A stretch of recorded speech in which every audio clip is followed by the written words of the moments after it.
Price Lord. கர்த்தருடைய பரிசுத்த நாமத்துக்கு மகிமை உண்டாவதாக. புதன்கிழமை காலையிலே உங்களை சந்திப்பதில் மிகுந்த சந்தோஷம். இந்த நாளுடைய ஆசீர்வாதத்துக்காக ஒரு வேத பகுதி வாசிப்போம். ஆதியாகமத்தின் புஸ்தகம் 14ஆம் அதிகாரம் 18, 19, 20 வசனங்களை வாசிப்போம். அன்றையும் உன்னதமான தேவனுடைய ஆசாரியனாயிருந்த சாலோமின் ராஜாவாகிய மெல்கிசேதேக்கு அப்பமும் திராட்சைரசம் கொண்டு வந்து அவனை ஆசீர்வதித்து, வானத்தையும் பூமியும் உடையவராகிய உன்னதமான தேவனுடைய ஆசீர்வாதம் ஆபிரகாமுக்கு உண்டாவதாக.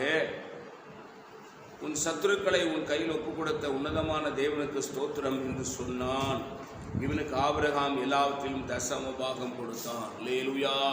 கர்த்தருடைய பரிசுத்த நாமத்துக்கு மகிமை உண்டாவதாக.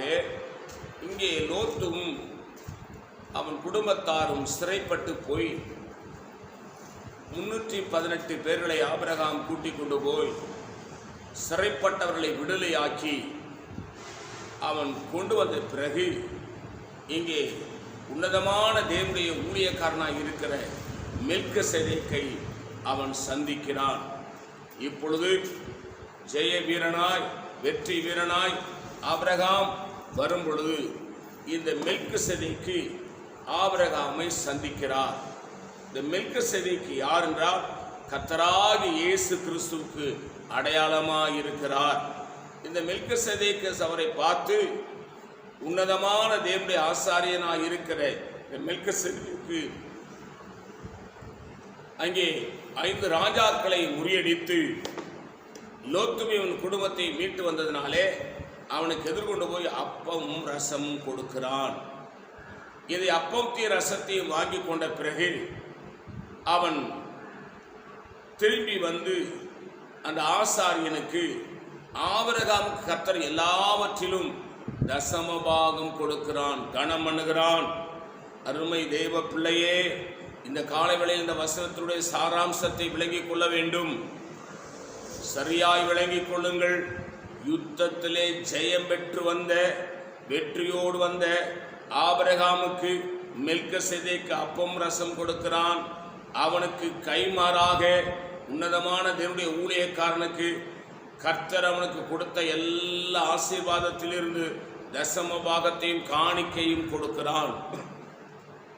கவனிக்க வேண்டும். புதிய பாட்டு விசுவாச மக்களாகிய நீங்களும் நானும் ஜெயிக்கிறவர்களாக இருக்க வேண்டும். யூதா கோத்திரத்தின் சிங்கமும் தாவீதின் வேருமாய் இருக்கிற கர்த்தர் உங்களுக்காக எனக்காக அவர் ஜெயம் கொண்டிருக்கிறார். ரட்சிக்கப்பட்ட கர்த்தருடைய பிள்ளைகளுக்கு தோல்வி என்பது இல்லை. ஆகவே எதை குறித்தும் பயப்படக்கூடாது. சாசோடு உங்களுக்கு போராட்டம் இருக்கலாம், சாத்தானோடு உங்களுக்கு போராட்டம் இருக்கலாம், உலக மனிதர்களோடு உங்களுக்கு போராட்டம் இருக்கலாம். முழங்காலில் நின்று உபவாசித்து தேவ சமூகத்தில் காத்திருந்து நீங்கள் போராடி ஜெபிக்கிறவர்களாக இருந்தால் கர்த்தர் உங்களுக்கு ஜெயத்தை தருவார். உன்னதமான தேவனுடைய ஊழியக்காரனாகிய ஆபிரகாம் மெல்கிசேதேக்காகிய அங்கே உங்களை தேடி வந்து ஆசீர்வாதத்தை கட்டளையிடுவார். அல்லேலூயா. யாருக்கு அப்பம் ரசம் என்று சொன்னால் ஜெயம் பெற்று வருகிற ஆபிரகாமுக்கு. நீங்களும் நானும் கர்த்தருடைய பந்தியை ரொம்ப ஜாக்கிரதையாக எடுக்க வேண்டியிருக்கிறது. சத்ருவை ஜெயிக்கணும், சாபத்தை ஜெயிக்கணும், உலகத்தை ஜெயிக்கணும்.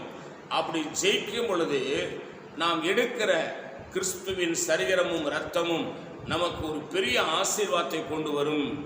அப்பொழுது நாம் ஆசீர்வதிக்கப்பட உயர்த்தப்பட பொருளாதாரத்தில் ஆசீர்வதிக்கப்பட சகலவற்றிலும் ஆசீர்வதிக்கப்பட மனப்பூர்வமாய் நாம் சார்ந்திருக்கிற சபையின் ஊழியக்காரருக்கு தசம பாகங்களை காணிக்கைகளை மறவாமல் தர வேண்டிய இடத்தில் இருக்கிறோம். இதுதான் இந்த சத்தியம் நமக்கு விளங்குகிறது.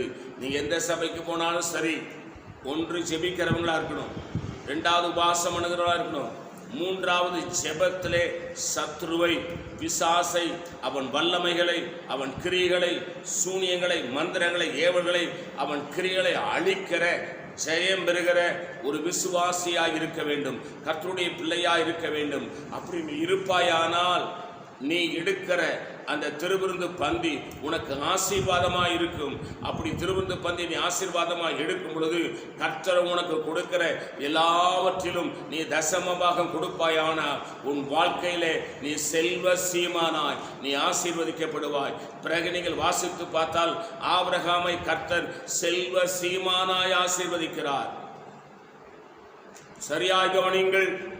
கல்தேயர் பட்டணத்தில் போகும்பொழுது அவன் பெரிய கோடீஸ்வரனாக போகவில்லை. அவனுக்கிட்ட இருந்து சில ஆடுகளை வேலைக்காரரை கூட்டிக் கொண்டு போனான், அவ்வளவுதான்.